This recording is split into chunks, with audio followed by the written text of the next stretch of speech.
Just a couple bad weather fans representing New York, talking all things sports. Man, what could go wrong? We got Alex, who's a fan of the Knicks, and Mike of the Nets. The yin-yang of the tri-state, place your bets on the Yankees, Giants, Mets, or Jets. Yeah, you should listen if it's sparking your interest. If you made a vow to your team, don't break it. Bad weather fans is the relation.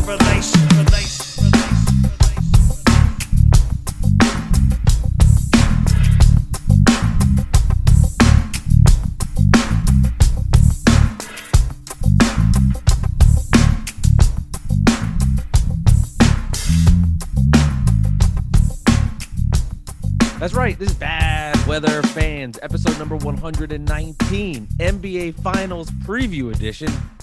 Not with the Nets or the Knicks. Mike Biseglia, Alex Benesowitz. And here we go as we gear up for the NBA Finals, Alex. It's kind of depressing for me watching these games, but I'm just being real with you. But I will enjoy some good basketball because these are two very good teams. And how the hell are you doing? I'm good. But you're like this big TV star. You were caught on TV on SNY at the Mets game with Evan Roberts. I don't know. Sitting there into the game. Now you're some big TV star, you know? No, I'm just kidding. Yeah, right. It was funny, though, because people were texting me that I had not heard from in a while, which I don't know what we were talking about, but I had a fun time at the Mets game. They've given me a lot more joy than the Nets this past season. And they won again today. I'm sure you didn't see that. You were no clue all day today, but they won again. Did they really? Good. Yeah, 5-0. I think it was. Wow. They, man, they're fucking good, man. The Mets are good. The Mets are really good. They're 30. I mean, they are. It is wild how great they are, and it's fun because like everything I thought the Nets would be for my fandom would just be like winning games, never losing. Mm-hmm. This is what I thought the Nets would be, is the Mets, where they just beat the shit out of everybody, and they're on pretty much right now an unstoppable machine. They go on a big West Coast trip, which will be fascinating. But right now, it's like, I mean, they're 11 games up or something like that. It's crazy. Fatten up, man. Fatten up, because all you got to do is go 500 the rest of the season, and then you're good to go. And then you have DeGrom and Scherzer coming back, and then, two of the best pitchers in the entire sport. Right. So it's exciting, man. It's exciting. This is the magic going on there. It's the first time we'll be talking about this, but the Mets need to get the bye. Yeah, it's a bye. Seriously, I forgot about that, man. I mean, so I'd rather have the bye, but then the conversations we will have this on Bad Weather Fans. Knock on wood, if the Mets are good. Mm-hmm. Is it better to go in with the bye in baseball or come in hot after a big series win versus the Brewers? Well, I'll give you facts to back up why it's not good. Oh God, the 2015 when they swept They swept in the NLCS, right? They swept the NLCS. They swept the Dodgers in 5, Cubs in 4. Yeah, so they did sweep the Cubs. That's why I wasn't sure if they actually swept them or not. Because I remember that they were on fire and Murphy was on fire. And then, they had like a couple days off because the Royals had some problems getting into the World Series. And then they show up and the first, maybe the first batter, Cespedes falls asleep and it's inside the park home run. And then that set the tone for the whole World Series. And everyone's just like, oh, damn, what's happening here? So that, is baseball. They're creatures of habit, got to play every day. But hopefully we have that problem, Mike. Hopefully we have that problem. You excited for the finals? I am very excited for the finals. I think the Warriors are going to manhandle the Celtics in a way. I think maybe some games will be close, but I think they're going to win in 5, maybe 6 tops. The Celtics, they're not the type of team that's going to be happy to be there, but I think the Warriors are just so experienced. And I know they've lost, I have to correct myself. Last episode, I said that the Warriors have never played anybody but the Cavs in the finals. I totally forgot about the Raptors and losing to the Raptors, so that's happened. But you know what? This Warriors team is different than 2 years ago, 3 years ago, whenever that was, before the pandemic. It feels like 1,000 years ago. And, they rebuilt their whole team. And they have a squad now around the big 3 that they have, if you want to call Draymond one of the big 3. And I'm definitely excited. And I definitely do not want the Celtics to win the title. That'll be tough, even though they're my former favorite team, as you were going to say. I see you smarking. So no, I get it. What are your thoughts on the finals, Mike? Yeah, I think that I'm with you with the Warriors part, but man, there's something about this Celtics team. It does feel like when you get to this stage, there will be some experience factor. I do think there's a difference there. And, Tatum's been tremendous. Jaylen Brown's been great. Marcus Smart, all his value. Al Horford turning back the clock. The perimeter shooting that they've had, all of it. The Celtics have been great. They're well coached, the whole thing. I do think it makes a difference when you're seeing somebody in Steph Curry that has seen everything imaginable, Klay Thompson and Draymond Green that have seen everything imaginable at this point in their careers, and then you mix in all the new players on this roster. I do think that's a lot to overcome. I really do believe that, and I think of these games, to me, I think they're all going to be really close games, and then the last 2 minutes, you're going to have Warriors winning the games. I mean, look at the Celtics nearly really fucked it up versus Miami in that game 7, which would have been an epic collapse if they did not hold on, and it was very close to not happening. But prove me wrong. This is what the Celtics have done. They're 102-6 since losing to the Knicks. So It's crazy. fuck. I could see me being completely wrong about this. And yeah, but I'm with you. Like, a Celtics championship would be so annoying. Just Yeah. so annoying. But does give me hope as a Net fan. It does, I'm sure, but it's also, hurts a little bit more too because Tatum and Brown were your draft picks. That That but you're part over doesn't. that, I guess. No, But that part I don't know. doesn't sting as much, and I'll tell you why it doesn't bother me as much. It's because last season, I mean, it was clear as day that the Nets had overtaken the Celtics Mhm. in the pantheon of who the better team was. I mean, the Nets beat the Celtics in 5. The series wasn't even close. And Boston at that point did some soul searching.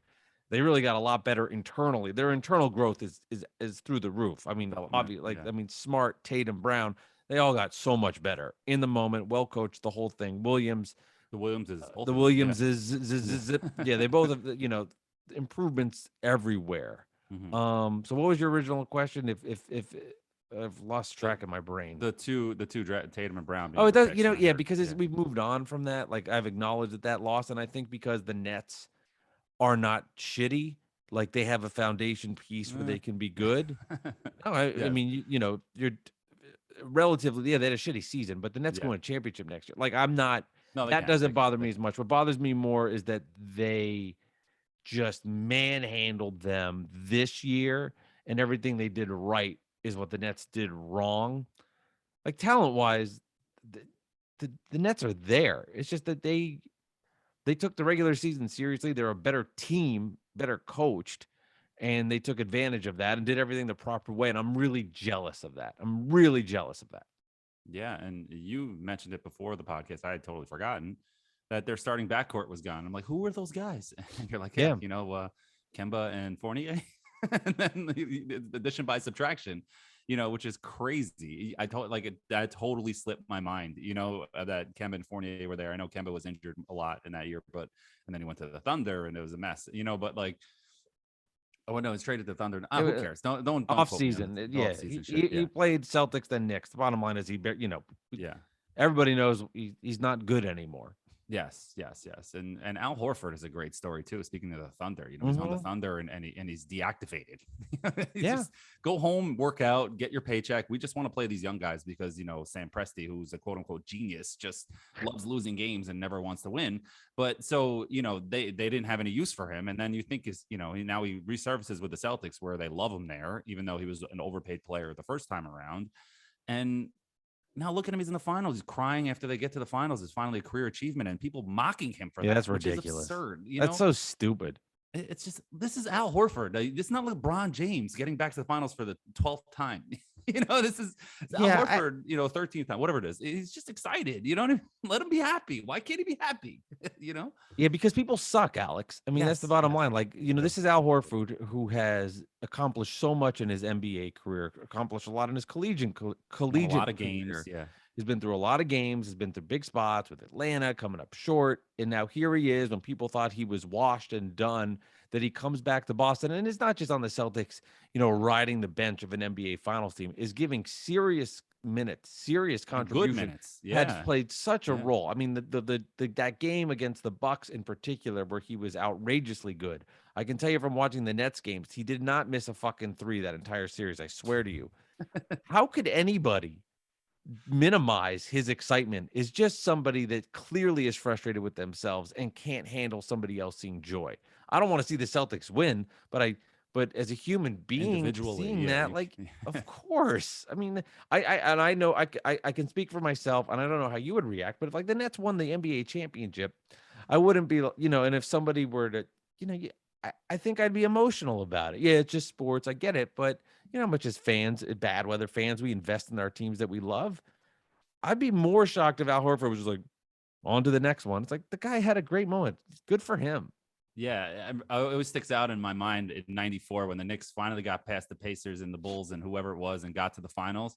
And they're celebrating on the court. Riley just walked right to the locker room. He did not celebrate. He said, he probably, shook some hands, whatever, but he was out of there. He wasn't dancing on the court. He was out of there because he's Pat Riley. He was Showtime Lakers. He had no time for this crap. He's like, we're not done. You know what I mean? Right. That I can understand. That's Pat Riley, This is, Al Horford, who's finally reached this moment. And even if he doesn't win a title, at least he can say he played in the NBA Finals, because that's really what we remember anyway.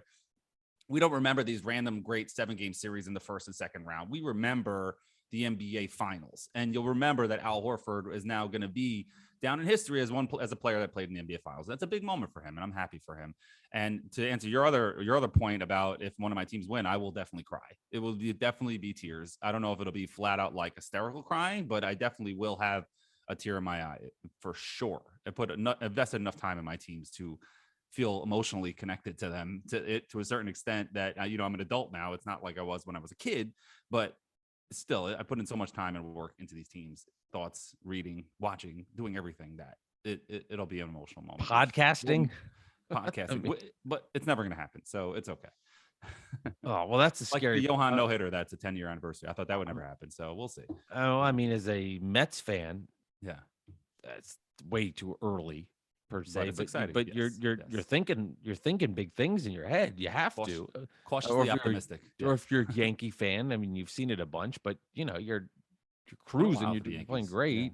Yeah. You're thinking about it. Yankees won championship this century, so it's been a while for the Yankees fans. They're not title town anymore. They're always good and great, but they never win anymore. So. And I'm not trolling. I want to bring up this thing about Yes. the Kyrie Irving not making it, the Celtics and Warriors making it, and clearly Kyrie Irving used to play for Boston, Kevin Durant used to play for the Warriors, and it is clickbait. Who, first of all, like clickbait, who's feeling it more or all this? I mean, I would think if I'm them, and this is how I would approach it, like this motivates me to be great next season and want to win an NBA championship, seeing that. But this idea like that the Warriors got better without Kevin Durant is stupid. If Kevin Durant's on the team, they're even better. And it's just the circumstance of how they got here. Remember, Klay Thompson was hurt too. Magically, he's back and the team's elevated to NBA final status. And remember, the Warriors, before they got Kevin Durant, won NBA championships. So this idea that he came there and then got them a title and left, no, they were a title winner before, and he went there and it became a joke how good they were and how unfair it is. So that he leaves and that they're still getting titles, it's because of how great their run and how good their roster is. To then putting shade on Durant, I'm surprised by it too as well, because people are always like getting mad at Durant because he took the easy route, and then he leaves to take a harder route, and people are now being like, "Oh, this is shade on him. Look at the Warriors." Well, they were a title team before he got there. Yeah, I mean, I guess the Nets, you can say, is a harder route, but he came to the Nets trying to, with Kyrie Irving, so it wasn't like he came and wasn't like he joined, the Thunder, again back there, No, but it's an easier route with the Warriors. Oh, for sure. Based on their now, I'm not disagreeing you. The Nets have been a failure, and I don't want to say that. And you thought that we thought they would be better than what they are. Correct, sure. But I'm just saying, that team. I mean, that team was unstoppable. That they were kind of 73-9 and added Kevin Durant. 73-9 added Kevin Durant. Yeah, that's what I'm saying. That's a different thing. And if they're, that to me is different. So it is now harder is relative, sure. But this idea, to me, you want to get on, Kyrie maybe a little more, but the Durant one, I can't get behind. Yeah, I mean, I get the point though that people are making, because Durant and Kyrie got to be sitting home like, God damn, it's a bad look. Yeah, if the Nets were a good team and they were in the Eastern Conference Finals or the second round, it wouldn't hurt as bad. We just got swept in the first round. You know what I mean? And you were in the play-in tournament. We forget about that too. Sure, it was just shit. Yeah, it's a bad look. They had a bad year. That had a bad year all around. And I think your point, and I said this to you on Twitter, but I think at Nick Central, Mike Livers Pod, thank you. But you said this point, and I said I think it motivates Durant. I think Durant is going to be even more motivated if he even needed the motivation because he's going to show up to play if he's healthy. Kyrie, I don't think he gives a shit. I think Kyrie just literally just doesn't care about anything. Like he just is only in his own world and doesn't care. And at this point, I don't blame the Nets if they're really gonna. I think when push comes to shove, they're gonna sign him. Yeah, but I don't blame the Nets for trying to make it difficult for him and try to negotiate with him to take less guaranteed year. I don't know what they can do in the NBA contracts, but like just something along the lines of shorter deals, maybe a 1-and-1, something like that, instead of the 4-year max, ridiculous extension.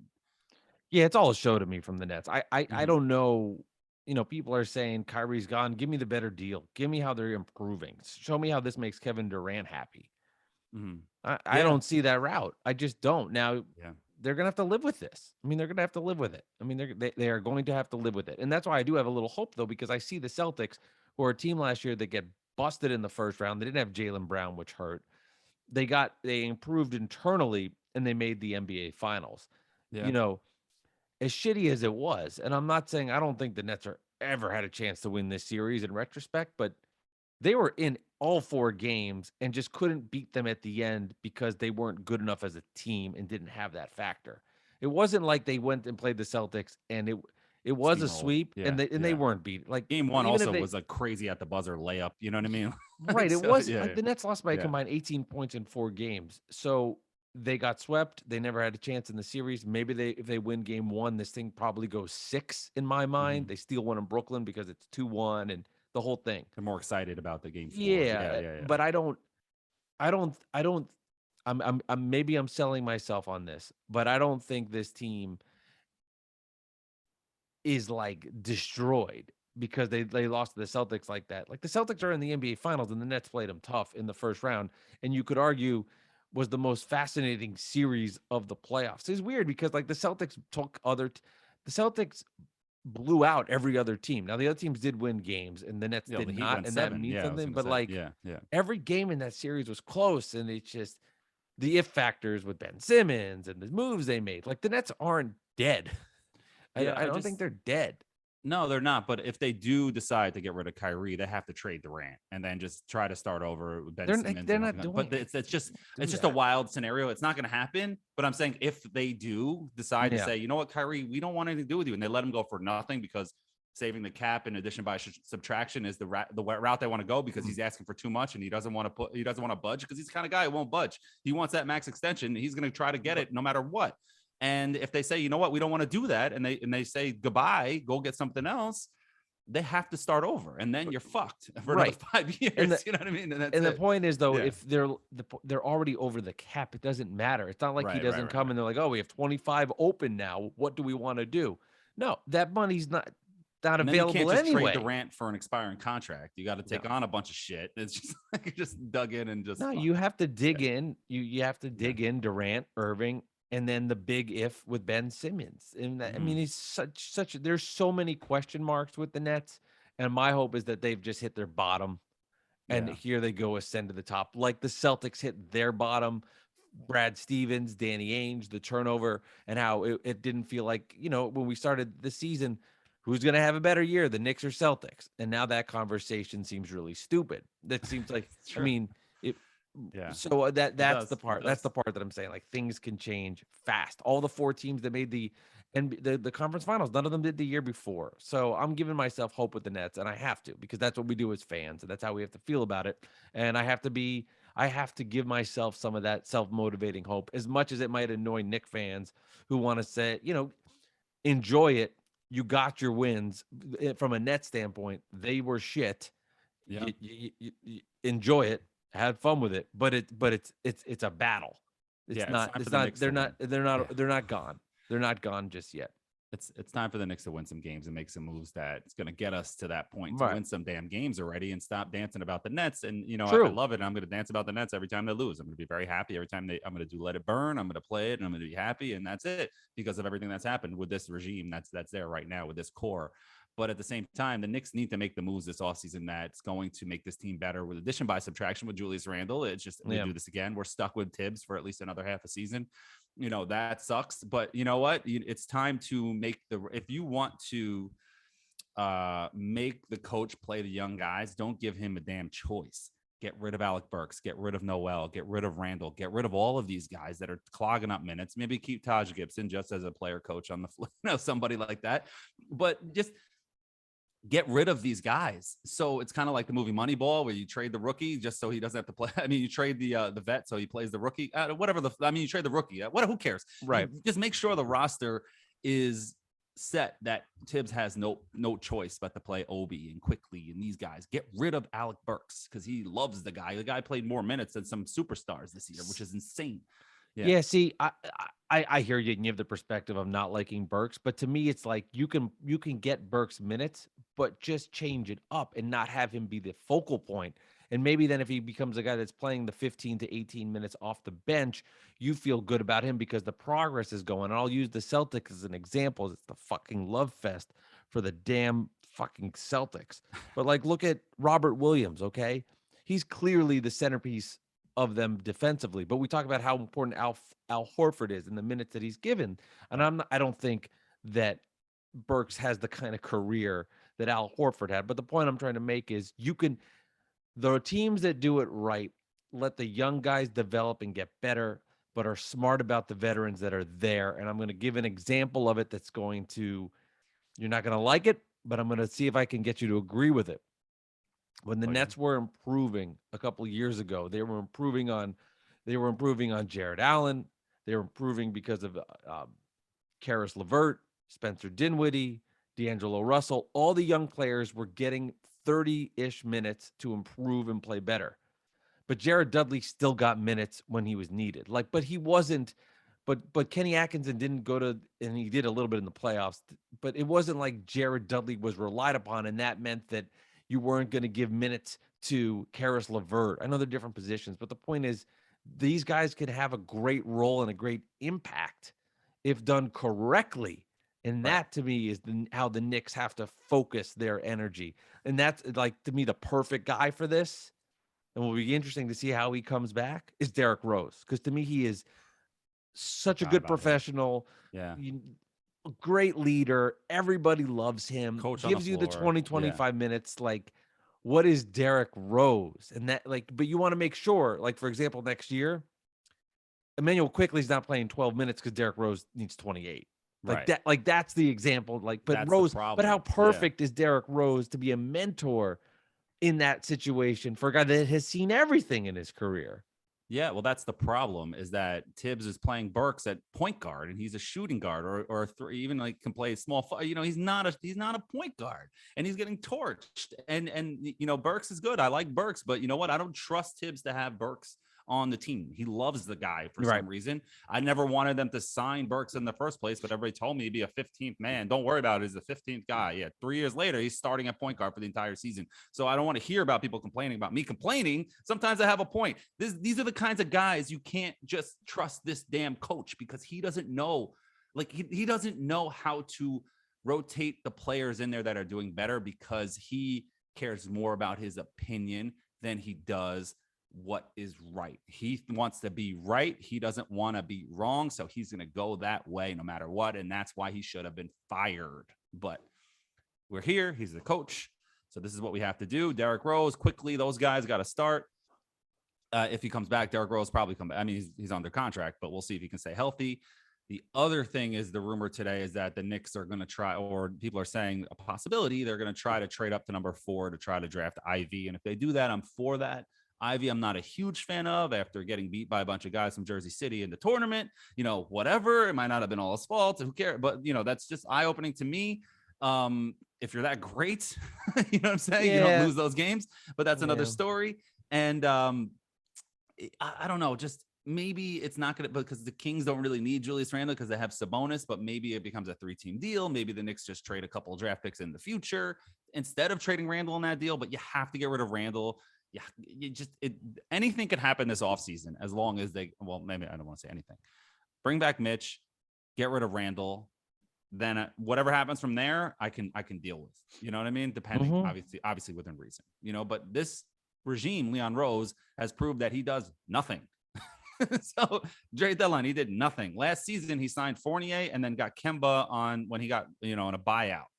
You know what I mean? East is so tough what too has he now. done? You know what I mean? Like, what has he really done? I mean, he's drafted Obi. That's great. You know what I mean? Quickly too, and that's cool. And these guys and Perry. I mean, Perry did a lot of that scouting, I'm sure. But at the same time, it's time to let's take that step. I know we got with the 10 games over. We went down to 8 games under. Let's take that step and let's go. Let's go in. Forget this 11th pick, trade it, or just take the pick. I don't know, man. Just do something. Get me excited. Get me some players in here. Let's get RJ Barrett, the people around him to develop. There was a big part of the Knicks season last year was the development of RJ Barrett, what he would become. It's going to be a big part of this season as well. But I think this season's, yes, it's about him developing, but it's more about the guys developing that are the around him and what else happens quickly and Obi, or else Mitch. It's a waste of time. Yeah, I'm totally with you. And Or you got to get rid of Randall because he doesn't want to be there. The fans don't want him there either. All right, East is loaded. The East is loaded. Well, a lot's going to happen in the offseason, man. We're excited for that. Oh, I need it. I need it. Yeah. I need a reset on because that to me will be a cleanse of the Nets year. Yeah. When they go when we find out their new roster, that's a cleanse. It's just all of this. Is Kyrie coming back? Kevin Durant? Yes. Just like get kick this season to the curb. Right. And then we can hear everybody going, Ben Simmons sucks. And then the Nets are 11-2 and the whole narratives can change and we can move on from it all. Yeah. All right. So we did another topic suggestion. We got a couple of them. At Nick Central put out a tweet today for that. So let's read a few. I'm going to go to one and then I'm going to go to two that one came in recently. Okay. At Brain_Storms with a Z, our boy, he goes, if the Knicks trade for Ivy and still have Obi and RJ, do you think this is the birth of a potential big three? I don't think Obi or Ivy are going to be star level players. I do think RJ Barrett is going to be, but I don't know if that's going to be the way that they're going to be. I don't think that's a very optimistic thought. And I'm with it. I'm with the happiness in the offseason and dreaming because this is the time, especially with a rookie. You never know. Ivy can become, the next, Isaiah Thomas. You know what I'm saying? That's but we'll see. What do you think, Mike? I think my answer. Okay. Next. No, I mean, yeah, go ahead. Obi Toppin right now is a bust. So to be part of the big three, I think would be is a big leap. We'll start with that. Obi had a nice end to the season, but enough to be when I think of big threes, I don't think of RJ Barrett, Obi Toppin, and somebody that hasn't been drafted yet. I think it's an extremely optimistic view, and maybe one day could be if things break right. But I think you could look at any NBA team and make the same kind of declaration and same kind of thrill and idea and go in that direction. That's fair. That's fair. But I would say if you're a Knicks fan, you hope for that. But I'd say at this point that's not going to happen. It's just an extreme. Extreme things need to take place for right now. Obi Toppin's a career 7-point per game scorer. Yeah, but you know what? It's June 1st, going into the offseason. June 2nd, when you're listening to this, probably it's okay to dream right now. Yeah, I agree, and that's why. Yeah, I want to be nice because I dream the impossible. I like Brain, so All right, so then we have two others. Our boy Ray, he's at Short Bald Angry, so he's definitely not tall, has hair, and he's not happy. He goes, would he, as in Mike, never watch, play, read, or listen to basketball of any kind ever again if it meant the Nets win a ring? Mike, so I can't even enjoy the highlights. I'll let you enjoy the highlights, but you'll never watch basketball again. Wow, that is a really great question. Ask me it now, it'd be no. Ask me it like a game 7 on the line, I'd say yes. I think in the moment I would say yes. As of right now, I'd probably say no. Like basketball's out of my life. That's a lot. It's a lot. What would you say? I know with the Nets, but with the Knicks, no. But in the moment, like it's game 7 of the finals, Knicks down 2 with the ball in a 3s in the air. He's fuck it, I'll make the deal. don't know, man. But also, I don't think I would do that because I love it's all about it's like part of me now, and I don't know what would I would do with my time? Catch up on Netflix, read a book. You know what I mean? What am I gonna do? So it's just read some relationship books or something. I don't know what's gonna happen here, but like we would do bad weather fans. He'd be like, Mike, what did you think of the game? He'd be like, I'm not allowed to watch, Alex. I have no idea. That's my take. What do you think? Well, I saw this. What did you think of that decision by Tibbs? Not allowed to watch. No idea. Well, we'll have to turn this into bad weather book club. You know what I mean? That's what we'll have to turn it into. But honestly, I also hate this when people say I'd give up my pinky toe for the Knicks to win a champion or like their favorite team, which I'd give up this, I'd pull a Ronnie Lott and cut off half my finger in the locker room because it was broken so I can finish the game. I'm not doing that. Anybody who does that is crazy. You know what I mean? You're not going to cut off a limb. The coach with his penis. What? Who was the coach with his penis? Coach with his penis? Yeah, it was the coach that said I'd cut off my penis in a podcast. And then they reached like the NFL. Who was it? Never heard that before. Oh, who was it? It was Vrabel. It was Vrabel. It was Coach Vrabel in a podcast. I'm dying. I'm sorry. Was like, if we win the Super Bowl, would you give up sex or no? I think he said I'd cut off my penis to win. Cut off my penis. It was Vrabel. It was definitely Vrabel. I have breaking crazy. Nets news. Oh no. What do you mean? Oh no. Oh It's no. not that. I don't even know if you know this. So the Nets, when they made the deal for James Harden, got the Sixers pick. Oh. They could take the pick this year or defer it. So according to Adrian Wojnarowski, the Brooklyn Nets are deferring the acquisition of the Sixers 2020 first round pick at 23 to next year's draft. Smart, because next year it could be 23 or lower, but what's the difference between 23 and 27? What if the Sixers get the Sixers? Right. They're an injury away from older. Yeah. Yeah, so that makes sense. Also, too, the Nets drafted 4 guys last year, 3 guys that had roles. So like the clock save the pick. Makes sense. They don't need another rookie. Save the pick, use that money elsewhere. Makes total sense. Not surprising. Plus, the pick is more valuable in a potential trade for next year than it is for the 23rd pick this year. In this, smart decision. Decision. I agree. Okay, we have one more topic. We have Coonies. He's at Kunal __. I think it's 2 or 3 underscores. I'm not sure. We got to ask him. Yeah. So he goes, would Mike get a Knicks tattoo if it meant a Nets ring? Would he give up meat, go celibate? Would he go out to dinner with Marjorie Taylor Greene, et cetera, et cetera? A Knicks tattoo. Where's the tattoo? I don't know. That would be something funny, like I'm out and someone's like, oh yeah, I love the Knicks, but funny story. So I was doing a podcast called Bad Weather Fans, and there's this guy, his name's Coonies, 3 underscores, I forget. And he said, if the Nets win a title, I got to get a Knicks tattoo. So there it is. So you're telling me you're a Net fan, but Coonies, yeah. Oh God. Yeah, I would do it. Okay. So you get the tattoo. Would you give up meat? Yes. Okay. Would you go celibate? What does that mean? Like you're not gonna have sex anymore? I think that's. Yeah, and I just wanted to be stupid. You made me think. But I ask your wife about that first. Yeah. Man, this is like the celibate first question. Abstaining from marriage and sexual relations, typical for religious reasons, which is basketball for you. Right. My religion. Kevin Durant. And Bruce Brown. I gave up sex so Bruce Brown could make jump shots. You're funny today, man. You're cracking me up. Fine. I'm still laughing about. Well, who's the guy who cut off his penis? Vrabel. Google it. Laughing about. I think he said. I know, but it was the way you said it. I had no idea what you were talking about. So what are you talking about? Maybe it was sex. Who's the coach with the penis? I think is what you said exactly. No, I'll keep sex. Okay. Would you go out to dinner with Marjorie Taylor Greene? Yeah, I would. Yeah, even though she's not crazy, that I'm not a fan of hers, but I mean, we're not specifying where you're going out to dinner. You can go out to Taco Bell for 15 minutes and just bounce. You're like, all right, thanks for the title. Right. I think you're crazy. Bye. We'd have an interesting conversation. Yeah. Like I'm Jewish. Yeah, I'm here. Yes.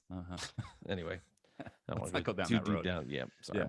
But anyway, trade Julius Randle. Do your thing. Go ahead. Anyway. No. I'm just thinking of our dinner, and I'm like, you paying for that? You gonna eat that?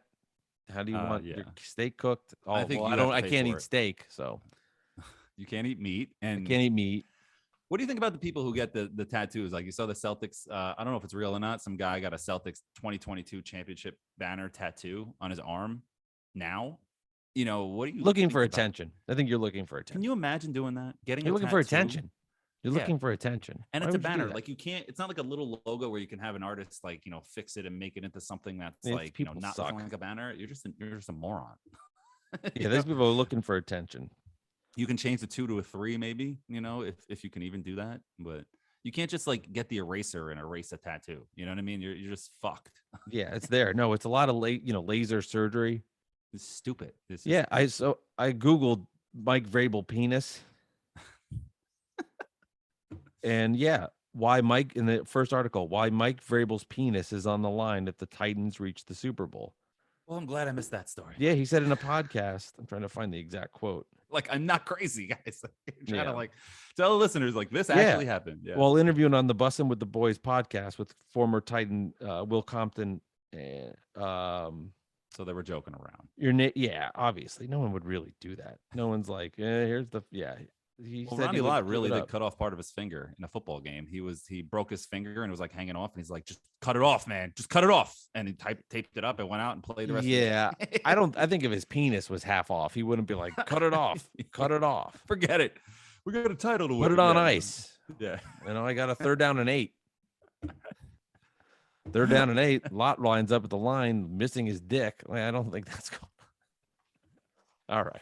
Oh. man. What's your On that official? note- You said Warriors in 6. Warriors in 5 is my official. Warriors but in it could go 5. 6, but Warriors in 5. I'll say Celtics in 7, even though I don't mean it. Warriors in 6. Yeah. Well. Boston's got a good home court, best home court in the NBA, so they'll will them to wins. Yeah, I think game 1 is a big one for the Celtics because the Warriors haven't played in forever. And I can't believe the finals are Thursday after we have to wait so long for the finals. And the Warriors won their round when? Last Tuesday? I mean, I'm guessing. I don't know what it was. These things are set in stone for TV and shit. I know. And Thursday night's a bigger game, and then you get Thursday, then you get the Sunday. I think it's probably what they're getting Sunday night or whatever it is. I don't know what the schedule is yet after Thursday, but Probably Sunday, I would assume. yeah, you got to get that Sunday night. Game 2 of the finals. Celtics stole game 1, and the Warriors give it. Here's a Larry Bird montage for the 8,000th time. God help us. Fucking Celtics. Programming note on Bad Weather Fans. If you've gotten this far in the podcast, you do really like us. Scheduled to join Bad Weather Fans next week is NBA Hall of Famer Tracy McGrady. So we are excited for that. Scheduled to join us. No, Should for be real. a fun Yes, time. we're serious. What after? People are thinking we're joking. We're Oh, serious. no, be serious. Once a Nick, always a Nick. Tracy That's McGrady. right. That's 24 games, I think he played as a Nick. 24 Yeah, glorious games. one of We'll the best first halves in Knicks history is what he had. That's what he. So All right. Bad Weather Fans, episode 119. Yes. I'm losing track. I think so. Whatever. But keep them coming, pouring. 5-star rating. Watch this thing on YouTube at Nick Central. I'm at Mike Delivers Pod. We are rocking. We are rolling. We're having fun. And we will be talking NBA Finals. And then Tracy McGrady scheduled to join us as well, which is kind of cool. So, all right, Alex, that was a lot of fun. I'm glad I made you laugh. Yes, thank you. Let's go Mets. Let's go, Mets.